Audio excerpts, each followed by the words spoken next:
eleição nos Estados Unidos chega num momento decisivo e não dá para apostar quem vai vencer, mas me parece que os números indicam nesse momento que o Trump tem uma pequenina vantagem. Explique isso para a gente, por gentileza.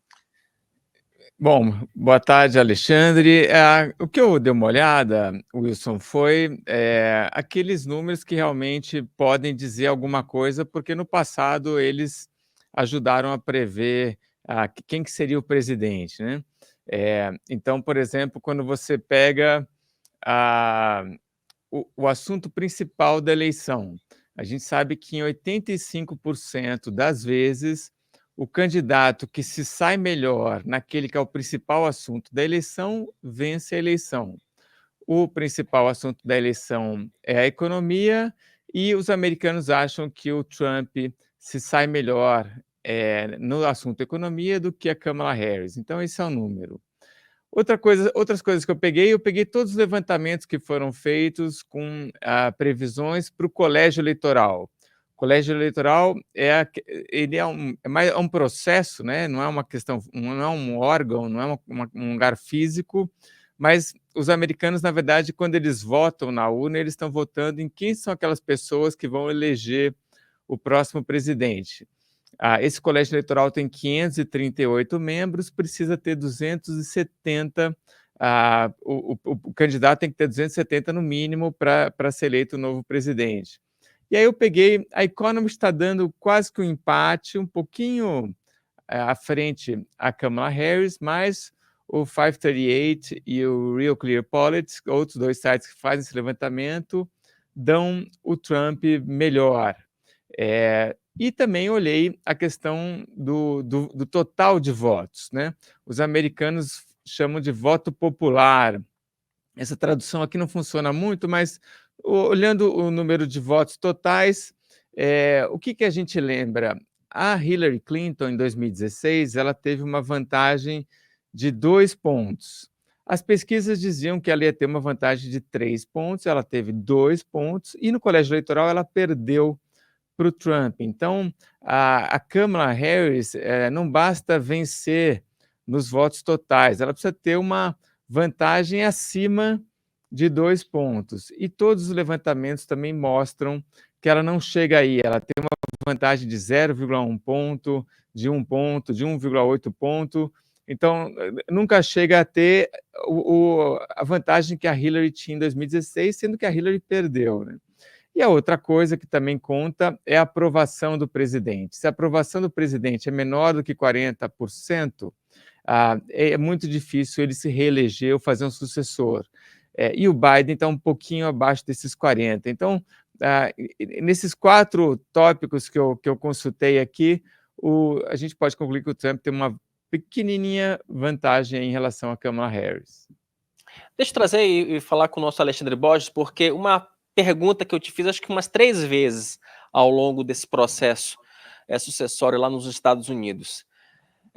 Não dá para apostar em A ou em B, né, Ale? Quer dizer, se a gente fosse fazer um antagonista bet nesse momento e colocar lá quem vai ganhar as eleições nos Estados Unidos, né, Donald Trump ou Kamala Harris, quer dizer, não daria 50-50, quer dizer, daria uma situação muito, muito instável.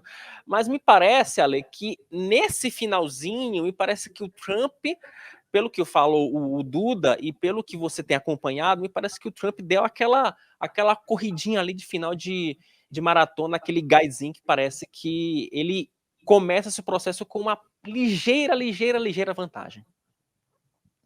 Wilson, bom, boa tarde a você, boa tarde, Duda, boa tarde a todos.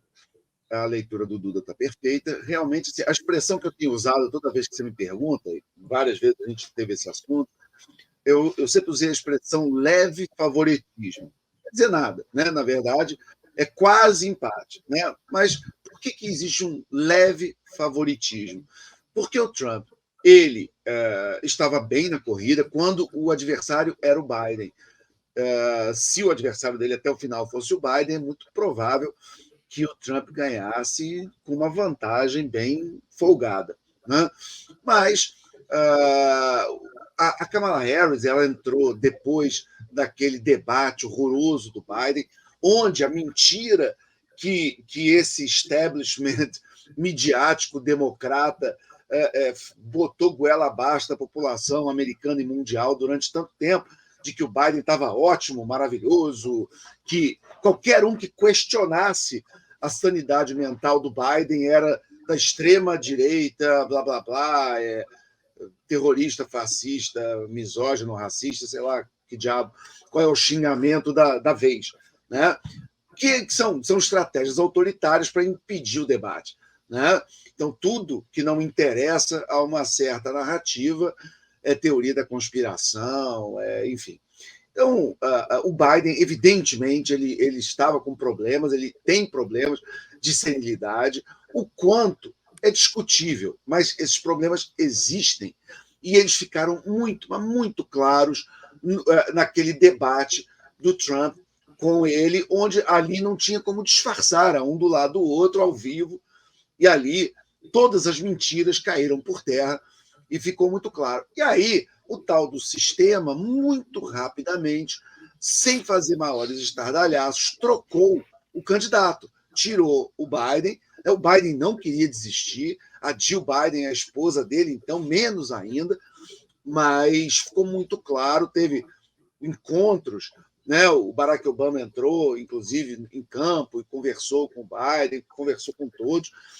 Essas grandes lideranças democratas começaram a plantar e vazar para a imprensa que se o Biden fosse até o fim, ele ia sozinho, que ninguém ia estar com ele. Ele entendeu e aí abriu mão da candidatura. E a Kamala Harris, dias antes ali da convenção democrata, que é quando oficialmente se escolhe o candidato, a Kamala Harris, então, ela teve esse dedaço, né? Ela foi escolhida sem disputa, né? Também você teve 2 ou 3 governadores ali que estavam até querendo, de alguma forma, que houvesse um processo democrático de escolha, já que as primárias foram disputadas pelo Joe Biden, não pela Kamala Harris. Né? O Joe Biden é um cara muito mais popular entre os democratas do que a Kamala Harris. Então, ele, como presidente, em busca da reeleição, ele teve a indicação e tirou todos os adversários no processo das primárias que levam à convenção. Só que na convenção ele foi absolutamente escanteado e colocado no lugar dele a Kamala Harris. Então, assim, mesmo esse processo parecendo que ia levar a uma derrota democrata, não foi o que aconteceu. Por quê? Porque a Kamala Harris, com toda a impopularidade dela, com todos os eventuais problemas que se pode discutir, ela era uma figura que não estava na linha de frente da política americana e entrou nessa disputa aos 40 do segundo tempo, sequinha, vinda direto do vestiário e cheia de gás, enquanto o Trump está nessa guerra desde 2015, pelo menos, 2014, 2015, ele está ou disputando a primeira presidência, sendo presidente durante 4 anos e apanhando todo dia, depois 4 anos fora da presidência, apanhando, e agora, como pré-candidato, depois como candidato escolhido, e a Kamala chegou de paraquedas, caiu ali no finalzinho, na reta final, com muito menos desgaste,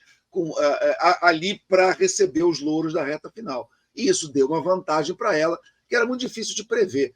Mas aconteceu, né? Quer dizer, esse complexo midiático veio com tudo. Ela foi a estrela, por exemplo, no sábado, do Saturday Night Live, que é o programa humorístico mais popular do país. É quase uma instituição americana, o Saturday Night Live, e ela foi o host. Quer dizer, tudo que se pode fazer para pegar uma candidata impopular, que nunca foi votada para nada em cargos majoritários. O único cargo que ela teve foi um cargo de senadora pela Califórnia. E fazer esse dedaço e colocar quase uma candidata de proveta na presidência da República, está acontecendo. Então, vamos ver. Sinceramente, não há como, nesse momento, fazer nenhum tipo de previsão. Mas o Trump, apesar de tudo isso, ele conseguiu se manter competitivo.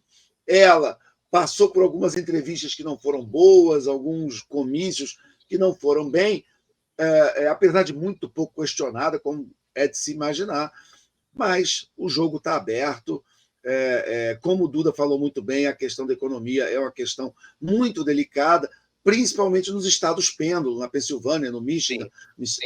São estados onde a economia ali pega bem pesado, e ali o Trump pode levar alguma vantagem e decidir ali no finalzinho, na reta final. Na lesão milimétrica.